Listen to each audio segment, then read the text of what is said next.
Uncertainty now clouds plans by NASA to have a National People's Convention, NPC, Wednesday as earlier scheduled following recent internal wrangles witnessed among the affiliate parties. Conceived as a reaction to the coalition's boycott of the October 26 repeat presidential election, the People's Assemblies were meant to trigger Article 1 of the Constitution and give its supporters the right to directly exercise sovereignty power even as they pushed for another presidential election possibly by August this year. The coalition considered the assemblies as the roadmap towards holding a free and fair election, or the path of self-determination, and lined up a series of events that would have culminated with the NPC tomorrow.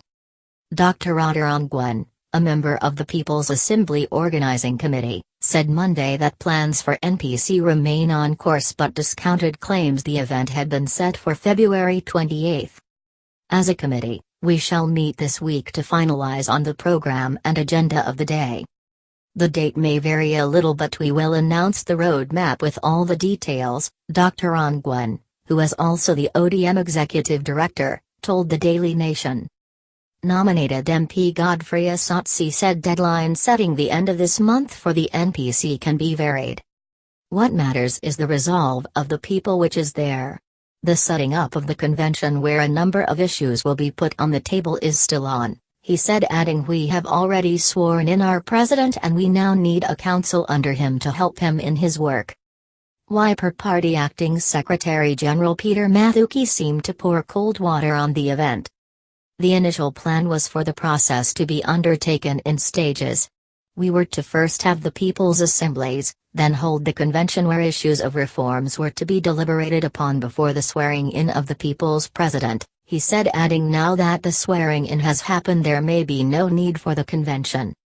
Ford Kenya Deputy Leader Boni Khalwal said even though the tentative date for the NPC had been set for February 28, it was unlikely to take place due to what he described as dynamics of the swearing-in of Mr. Odinga.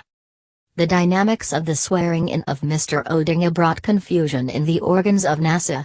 So far there has been no decision on the convention. It will not be held, at least for now, he said. Mr. Odinga's ODM party has come into sharp attack over its domineering tendencies in the coalition. Last week, Wiper Party caused a stir in the coalition when, with the support of Jubilee, forced through Borabu MP Bernard Mamani named to the Parliamentary Service Commission as a member. A day earlier, the Amani National Congress leader Musalia Mudavadi had rejected calls for another election in August, urging the coalition to shift focus on 2022 general election. Angered by these events, ODM on Friday announced it was ready to go it alone in the 2022 general election if pushed by other partners in the coalition. NASA leadership has already launched People's Assemblies in Coast, Western, Ukambani and Nyanza which, according to the NASA Zone program,